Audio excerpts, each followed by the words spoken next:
facing extreme work pressure and very erratic schedules. It took a toll on her health. What happened along with the sleep issue came her digestive problems, and which then she came to know. Hi, I am Alok, and I'm your host at Fiterobic.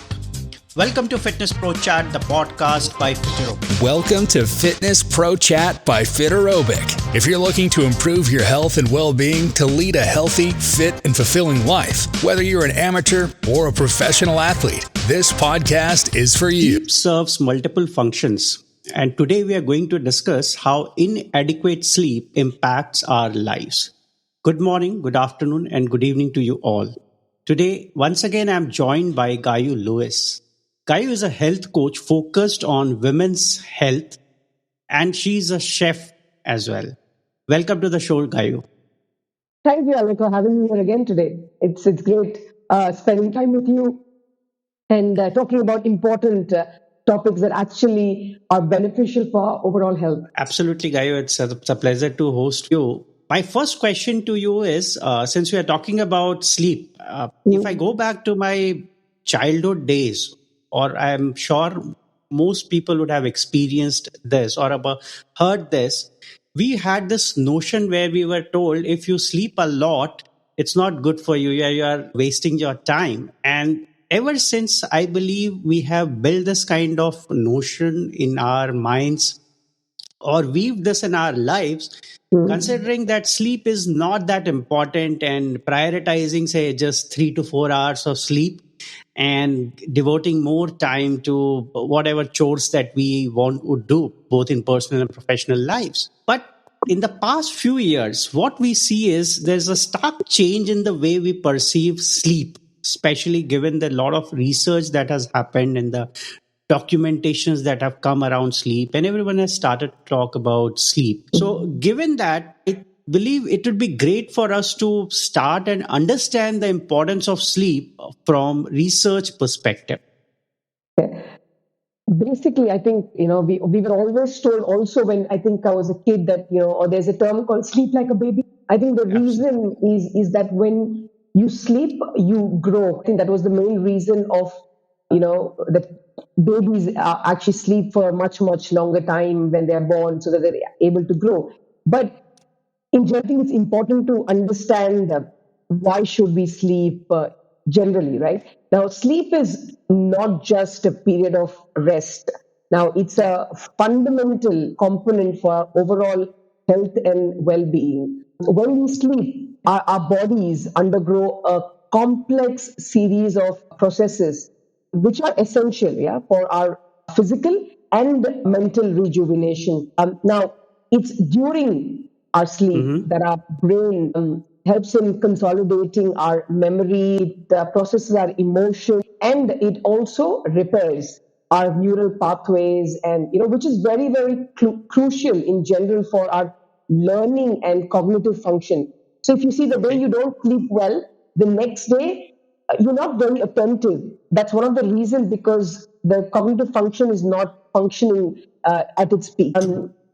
Additionally, sleep also plays a very vital role in regulating our hormone levels. Now, including those that control appetite, our body metabolism, and stress response. So now, when we sleep few hours in the night, these processes actually get disrupted. Now, and then the plethora of health issues start, which the whole bit of impaired cognitive function. Then there is the weakened immune system because you're not sleeping well. Or your body's not had the time to repair. Increased risk of chronic diseases such as diabetes, mood disorders, which anybody who's very like ready to pounce on you means that he's not had a good night's sleep. Absolutely. And then, of course, then it leads to a more chronic phase of it, which is depression and anxiety. So getting and prioritizing quality sleep is in general very, very essential for our overall health and quality of life. Studies have shown, right, the critical importance of getting enough sleep, because one is, drowsy driving can be very dangerous, because when you are not slept well, your critical importance, it's not there, because your mind is not functioning very well. So Absolutely. it's extremely important. So it's Yes. so sleep is, like I said, it's not just like a biological necessity. It's like the cornerstone of our health, productivity, and also safety. So you have to prioritize. I think the word is prioritize quality sleep and adopt healthy sleep habits. People generally say I'm very healthy with my eating habits, but I think a similar approach with sleep habits is necessary. That's where establishing probably a consistent sleep, creating a bedtime routine. And if you have to invest in health, your sleep health, it's essential. I think in general too for your overall well-being and living a more living your life to the fullest, or live life king size style. I think that I say that was wonderfully put together. And now that you have talked about different aspects, how exactly sleep affects our mood, it makes us irritated if we don't get an adequate sleep during night. I believe it would be very important for us to also understand about some of the misconceptions that people have about sleep. Could you help understand what these misconceptions are when it comes to sleep? I think the first thing that comes to my mind is that people say, I can catch up on my lost sleep. By if I sleep True. longer on the weekend, I'll catch up. Whatever damage I've done in the week, it's okay. Now, while it may provide a temporary relief, but irregular sleep patterns Yes. disrupt your body's internal clock, like to a large extent. Now, Uh-huh. then leading to ongoing sleep debt, and then it's associated with health consequences, right? Yes. Like when you don't have money and you keep spending money and you get into financial debt. I think it's the same way when you don't spend on, True. when you don't spend time on sleep, you get into sleep Yes. debt. I think Absolutely. that's my number one. And that's when people say, "Oh, I wanted to sleep, but I was catching up on my Netflix series and stuff like that." So that's not the right approach. Second, I think is to believe that sleeping is like a passive activity, right? Now, Uh-huh. where the body and the mind completely shuts down. I think that to understand things, sleep is like a very dynamic process, and it's Okay. characterized by various stages and cycles, right? And Uh-huh. each serving critical functions in maintaining physical and mental health. So there is a lot of things that's happening in your body while you sleep. So it's not just that you sleep and system is shut. That's only once happens in your life, and that's when you're dead. Otherwise, there's nothing where it's a passive activity. True. True. Also, I think what people also underestimate, when we speak about sleep, is the significance of sleep. I call it sleep hygiene, and the impact of lifestyle factors on sleep Uh-huh. quality. Now, Yeah. very poor sleep habits, such as irregular sleep schedules, excessive screen time before bedtime, and the worst being consumption of stimulants like caffeine and alcohol. Yes. They Yes.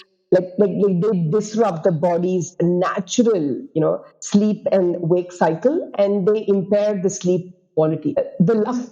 The other thing, it's very funny when it comes to my head, is snoring. Now, snoring is often dismissed as a harmless nuisance, but in True. reality, it can be a symptom of obstructive sleep apnea, right?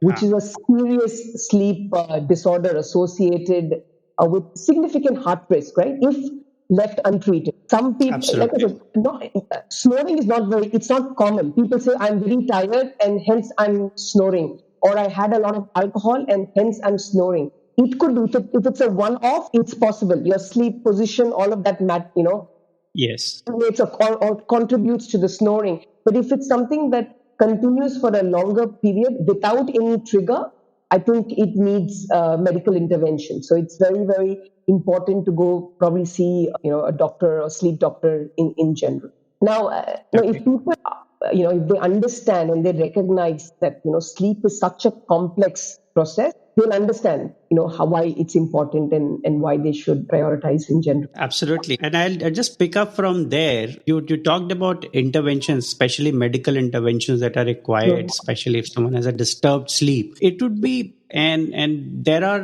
you also mentioned about people drinking alcohol and finding it to make them sleep. From your experience, what are the most effective, say, non-medical interventions that people can use to improve their sleep quality? Generally when people want to improve sleep quality or something, the first thing they reach out is a sleeping pill, right? True. And But there is so many strategies that people can explore, which is evidence backed, right? Uh-huh. To show that if you follow a certain things in your life as part of your healthy habit, you can establish a very very good sleep pattern and a quality. First Yes. and foremost would be a consistent sleep schedule. We all have a schedule in our day. We have a schedule. You ask anybody, they look at the calendar, they say, oh, 9 o'clock I have this meeting, 11 o'clock I have to catch up with this vendor. People have a schedule. But when it Absolutely. comes to their own personal life, this schedule tends to be missing. It's not even there. Very true. For me, first thing is to set up a sleep schedule where consistency is key. So stick to regular sleep and wake schedule. Go to bed at a particular time and rise every morning at the same time, every day. Even on the weekends, it's very, very important, because that's the cycle that you're telling your body. And this Absolutely. helps regulate our body's internal clock, making it easy to fall asleep and also wake up feeling absolutely fresh, like you've had a perfect good night's sleep. I'm the one person I'm very jealous about when it comes to this is my husband. I think that guy is so lucky, and I always say he's like God gifted when it comes to his sleep pattern.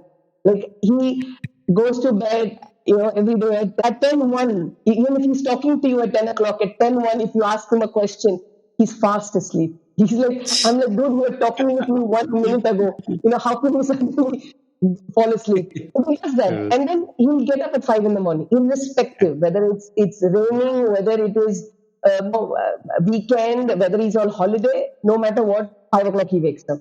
So that's him and his body clock, and that's the routine that he set. It's that's it's very, nice. it's not easy for everyone to do so, but having a schedule, trying to follow it is always Yes. very good. That's one thing. Second is a bedtime routine, a relaxing bedtime routine, like having a warm bath, or maybe reading a book. Also, doing gentle stretches helps a lot. They basically signal your body that, dude, it's time to, not get into any more, rigorous activity. It's time for you to wind down and prepare to sleep. So that's second. Third, I would say, is a sleep environment. I believe that your bedroom is a sanctuary for you to sleep. Don't have a True. TV in your bedroom. Can't watch TV while sleep. Your body realizes, oh, it's in my, it's my area, kind of a thing. So it's very important. A study suggests that you should sleep in a cool environment, which is about 22-degree optimal Yeah. temperature. Should be dark. Invest in some night. What is that called? That doesn't block, that doesn't let the light come through. I'm not able to get the Night word in my shades. head.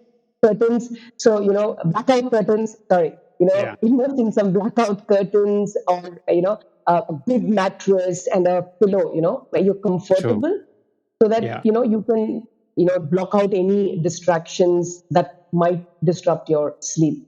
Fourth would be basically, I would say, stimulants, which is mainly caffeine and nicotine. They are Uh, sleep stealers, according to me. yeah.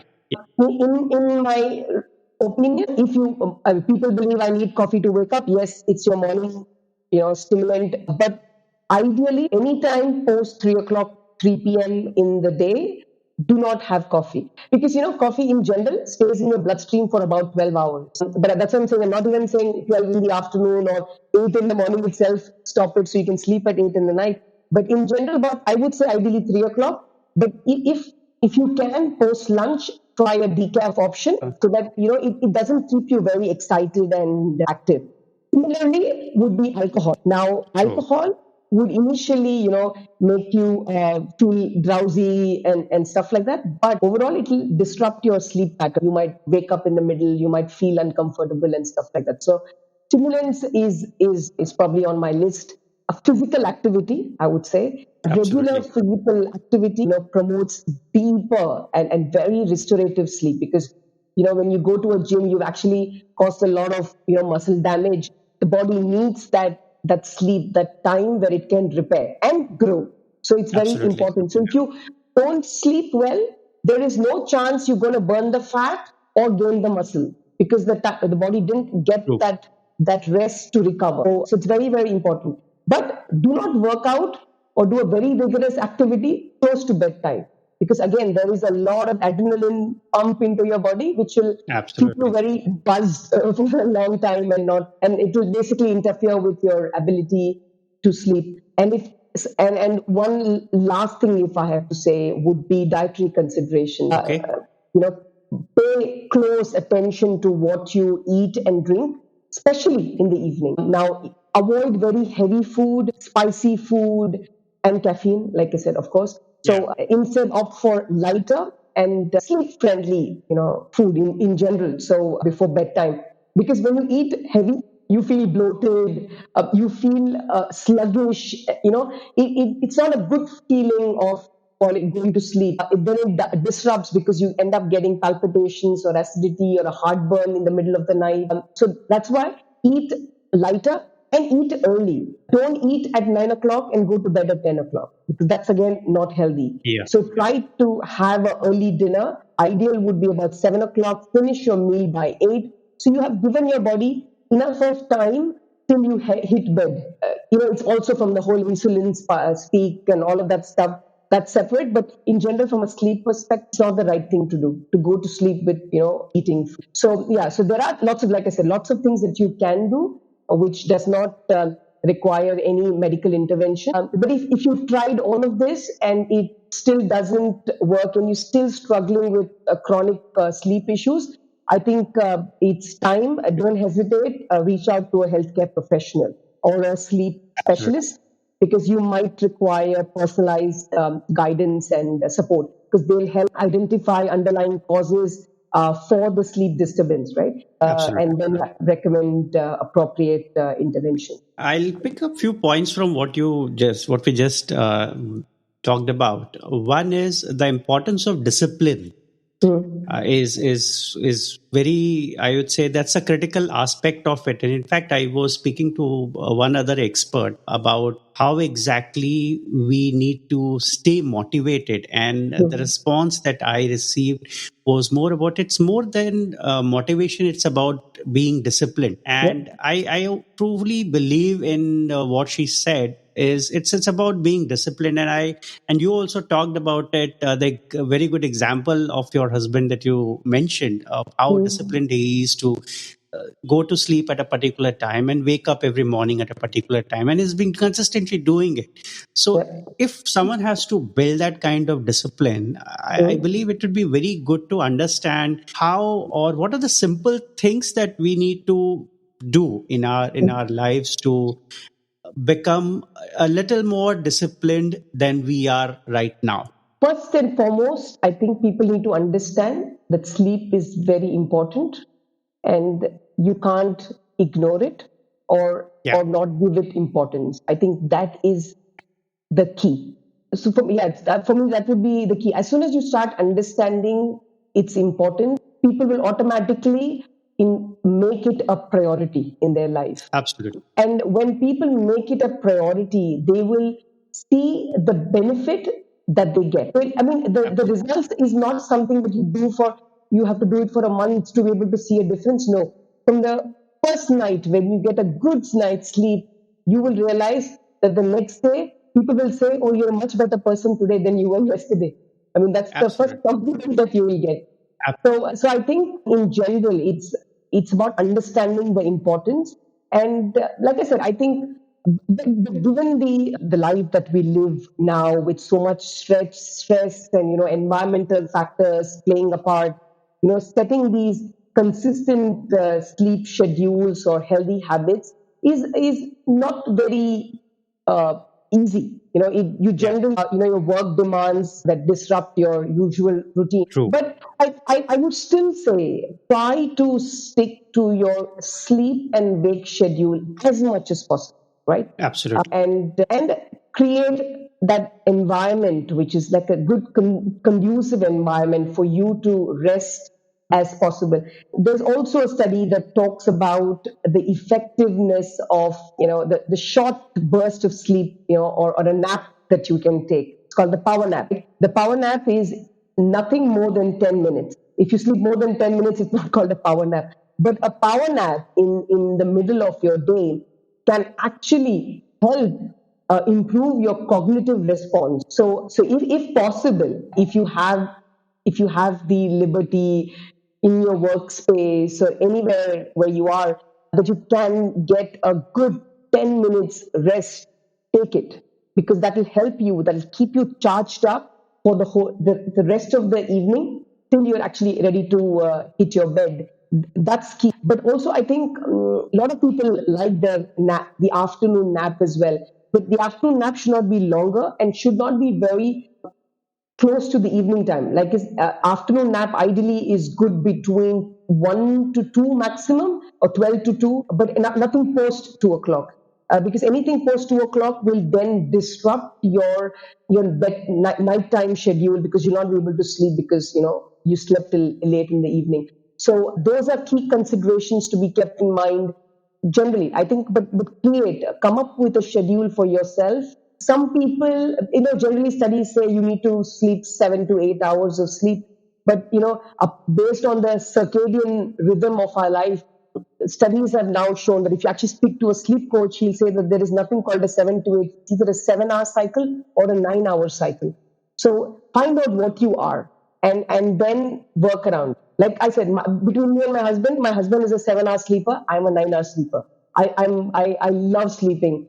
And I don't like waking up too early in the morning if I was given a choice. But I never sleep in the afternoon. My whole thing is, once I wake up, I will never go back to sleep till it's nighttime. So that's important in understanding how your body works, and then creating a routine around it. About how your husband is able to maintain the kind of discipline where he goes to bed every night at 10 p.m. and then wakes up at 5 a.m. That's the kind of consistency I believe majority of the people would want to maintain. Given that we have a lot of things around us in our daily lives, we have office, work, and multiple other chores that we are involved into in a day-to-day life. It's very difficult for an individual typically to maintain that kind of consistency. So it would be great to understand how people can become a little more disciplined than they are right now, especially when it comes to sleep. Okay. I think for people to prioritize sleep, they need to understand that sleep is not just a requirement; it's a mandatory thing to take care of for their health. I think that's very, very important. And once you prioritize, or you get that information in your head, you will prioritize sleep. But like you mentioned, that setting up a consistent sleep schedule can be very, very challenging, especially today's life, when we are faced with travel and work demands that disrupts this usual routine. Absolutely. But I would still say that try sticking to a regular sleep and wake schedule as much as possible. Now, even when you're traveling across, different time zones, or you're working irregular hours, because what happens is, when you have this sleep-wake schedule of a certain number of hours that you put, your body then gets used to it.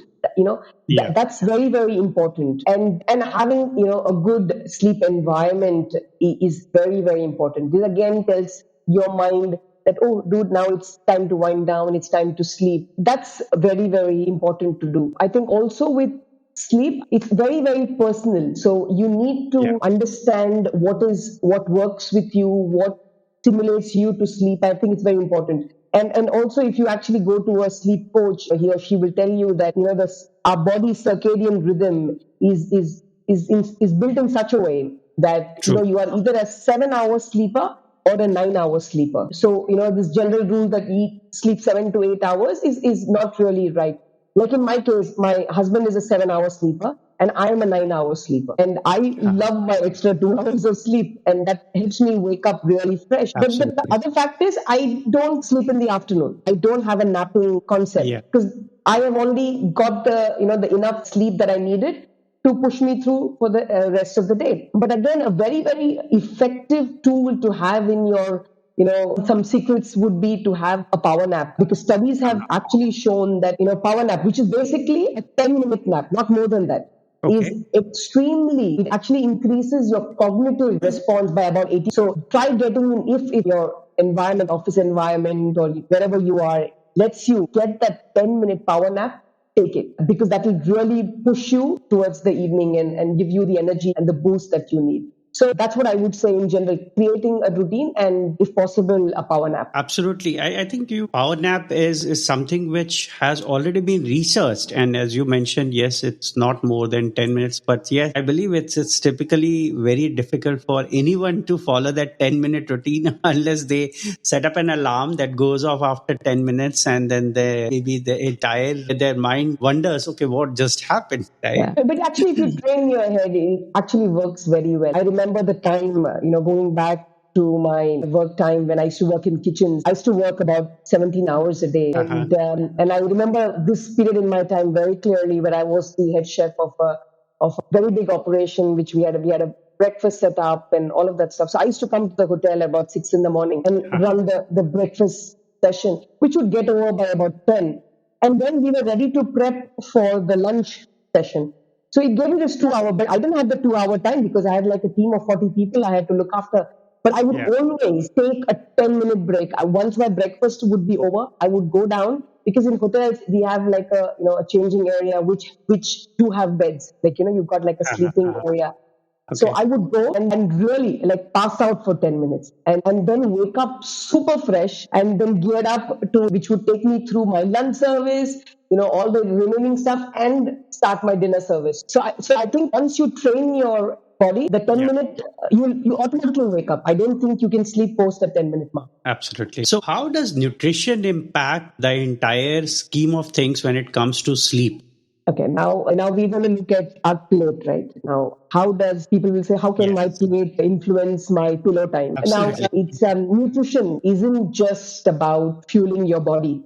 Now, it's also about setting the stage for a good night's sleep. Now, there are specifically certain nutrients that play like a key role, like a hero's role in promoting better sleep quality, while others, on the contradictory, can leave you tossing and turning. So first, the top hero is magnesium. So magnesium, which is a mineral which is found in leafy greens, in nuts like walnuts and sunflower seeds. It's basically a pill, which is like the chill pill, which helps relax your muscles. I think that's what it does. It calms your nervous system and it makes it easier to drift into your dreamland. So magnesium, key. Because it relaxes.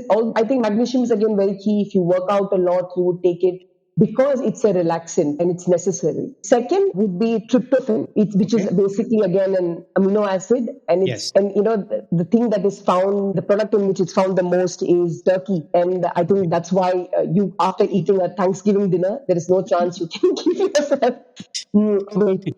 It's also, of course, found in chicken and in dairy products, nuts and seeds. And it's like the precursor to your serotonin, which is your very important neurotransmitter that helps in regulating your sleep and your mood. So that's there. Then we've got melatonin. That's a hormone that tells your body that it's time to hit the bed. Now, while you can take melatonin supplements, it's found, it's not very easy to find, but it's naturally found in tart cherries, like really sour cherries, some varieties of grapes, and in walnuts. So it's pretty good. But, on the flip side, like you see now, these are good things to eat. But on the flip side, there are certain food and, like I said, I think the stimulant drinks, which will sabotage your, all the effort that you're taking to get into a good sleep cycle. Caffeine, I said, it's there's a stimulant that's found in coffee, it's in tea, and in chocolate. So I think while it's great for a pick-me-up, I think consuming caffeine very close to bedtime can disrupt. Second, again, would be alcohol. Alcohol, like I said, may help you fall asleep. faster, Yeah. but it interferes with your quality of sleep. Now, it's best to adopt a balanced diet. I think I keep saying that every time. That includes, serotonin and melatonin, so that you are helping your body get into the whole sleep cycle. So, and it also gives your body the nourishment it needs, by getting the nutrients, and then the sleep helps with the rest and the recharge. So you wake up feeling absolutely refreshed and ready to take on the next day. So it would be another important aspect would be to understand what are the food items that we should Mhm. definitely avoid before going to bed or maybe closer to the bedtime. Like I said, I think the first thing is to approach having a dinner time, at least have a gap of 2 hours if possible, from the time you finished your dinner to the Yeah. time you're going to try to sleep.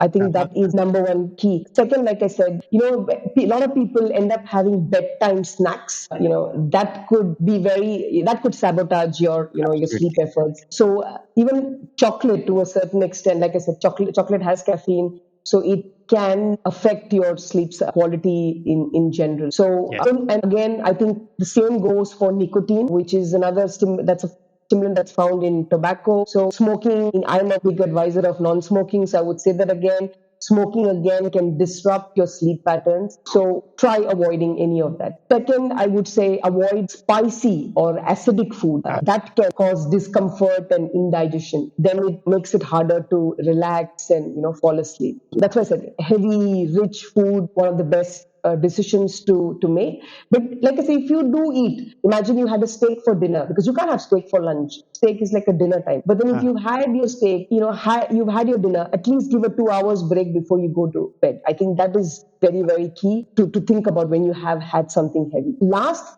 is to avoid any sugary snacks or beverages, because anything with sugar, I would say anything with sugar causes a blood sugar spike. And what follows a blood sugar spike is the crash. And Yeah. that crash will disrupt your sleep cycle. So, if there is a day when you had a very light dinner and then by the time you're really sleeping, you are very, very hungry, I would say if you really have to have a bedtime snack, try something which is light. Maybe like an apple with a nut butter, or maybe a cup of herbal tea to soothe you down. But don't drink anything else in general, so that you're basically setting yourself up for a good, restful night's sleep. Absolutely. And we talked about indigestion due to spicy food. So, Mm. another question that I have for you is from the perspective of gut health. And since gut is the precursor of everything in our body, Yes. so what role gut health plays in regulating sleep? So, gut health has become such a popular topic, right? Absolutely. I think if you're able to treat and keep your gut healthy, you'll be able to take care of everything in your body, right?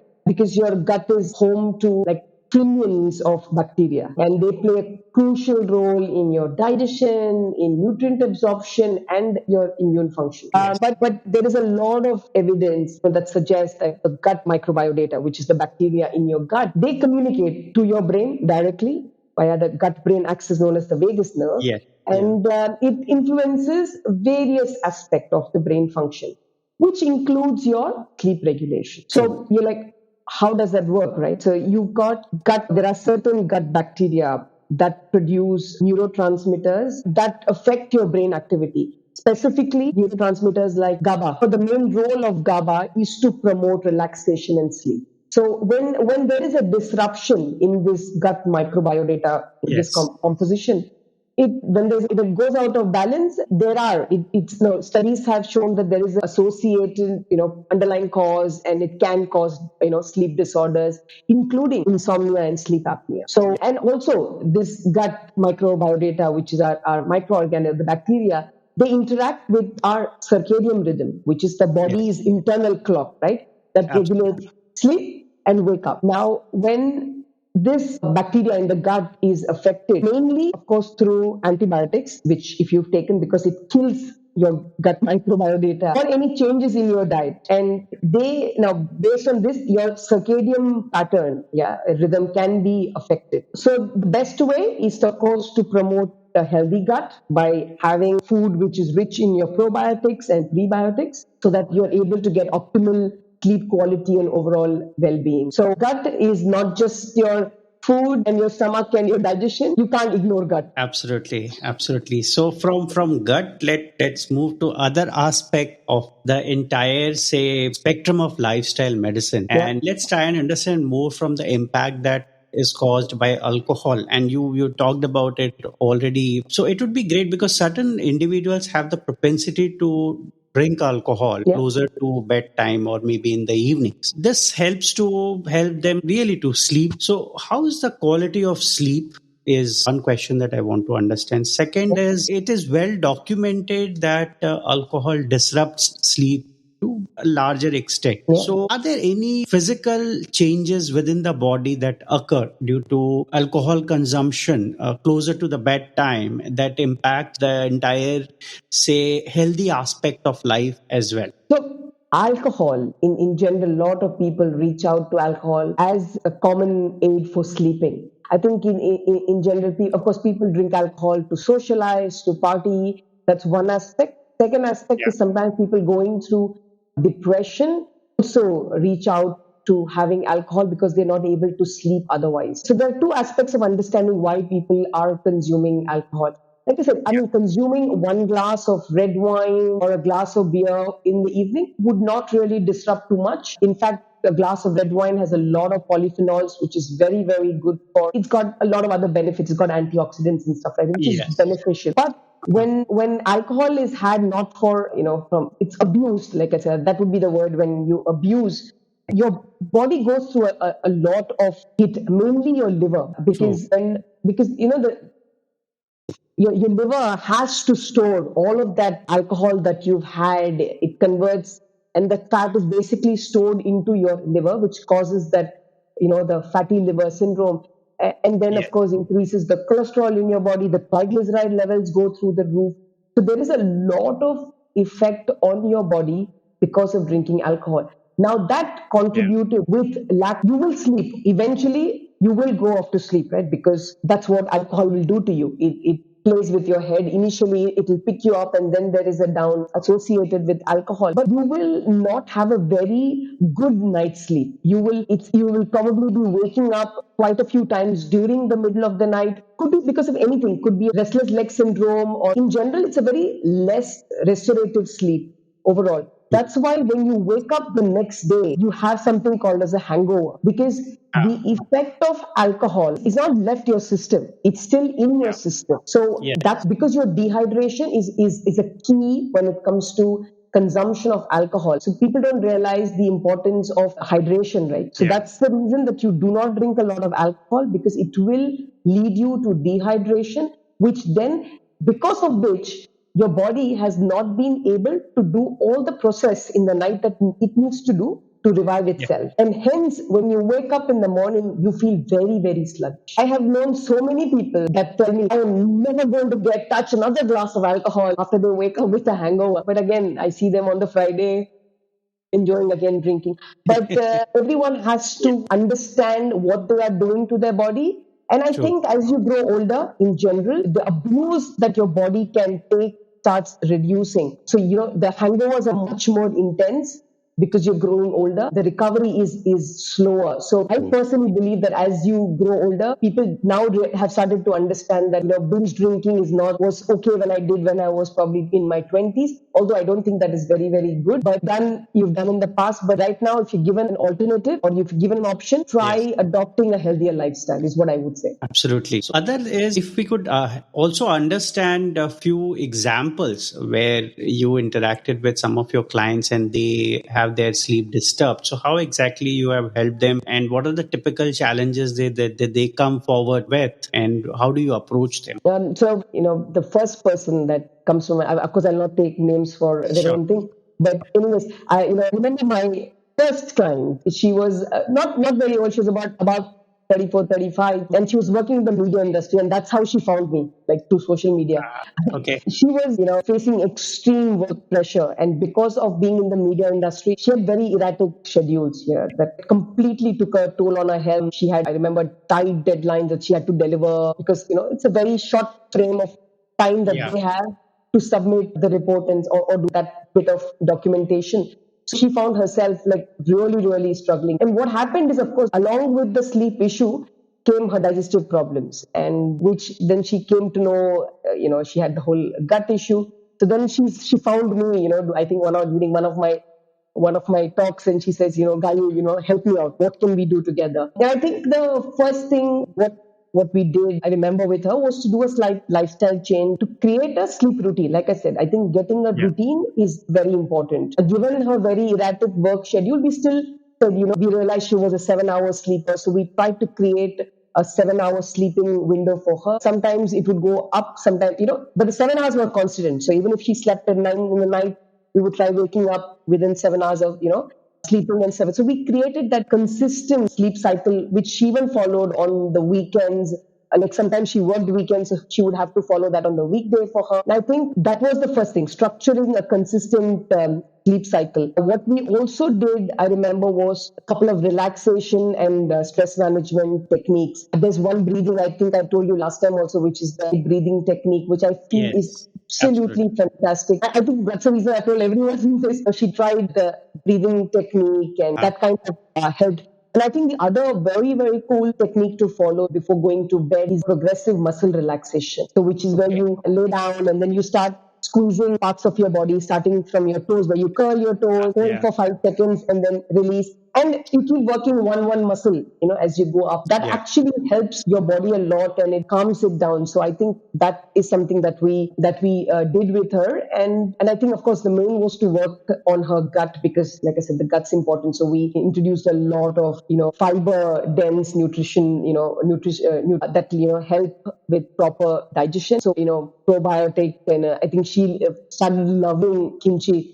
I think she started eating kimchi and probably everything that she used to make. So her gut microbiome was something that we worked, and I think it didn't happen miraculously overnight or anything. I think it took quite a bit of time, if I'm not mistaken, at least close to 3.5-4 months, because her gut was quite bad. So it took a lot of time for us to clear and clean the gut out and, get a good microbiota set up, which then helped her. So I would say about 3.5-4 months. But then, post which she was able to regain her health, and she found the balance. So that kind of worked with her. The other gentleman I remember was somebody who was in the pharma industry itself.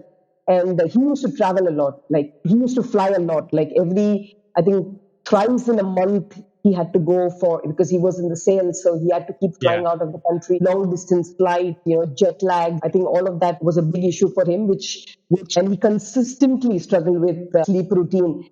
And I think it started affecting him in general. So that's when he approached me, because he was losing it. He was very irritated. He used to shout at his family, even though he was not spending a lot of time with them, but the little time that he had, he was always in a very bad mood. So I think with him, I think there's very cool things that we did, which I think a lot of people can do, because nowadays I see a lot of people traveling for their work. Is to do something that we did was a pre-travel sleep preparation.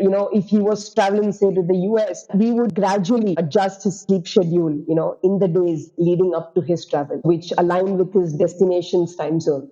So by gradually shifting this sleep cycle, his body was then better prepared to adapt to the new time zone. So the jet lag he had a very, very minimal impact on jet lag. Not completely gone, because you can't do that, but at least was controlled. Second was because he used to go sleep in different hotel rooms every time that he went, right? So he had a special pillow that he had got for himself, which was like not a heavy pillow that he used to carry, but like air blow pillow. So he used to, even at home, kind of sleep most of the time while preparing for his travel. He would sleep on that pillow and basically create an environment which was, very more conducive, where he wouldn't feel it's like a new place, the environment. So he would always have that pillow. He had a sleep mask which he would wear, so that it minimized the lighting. I think what also worked with him was a lot of essential oils, which I think his wife, if I'm not mistaken, used to do a lot with essential oils. She used to always give him this one sleep roll-on that he used to carry. So that would, again, that helped him really, get into the whole, relax him in the night before he falls asleep. In terms of nutrition, I think what we did was to ensure that when he's traveling, he has, healthy snacks with him, which is nutrient dense, so that he doesn't end up eating, the pretzels or, the general food that the aeroplane kind of. So he always would carry a bag of nuts with him. Or, because he was, of course, leaving Dubai, he always would have a little hummus and, dates that he would pick up from Pret a Manger and leave. And hydration, because when you're flying a lot, you tend to get dehydrated.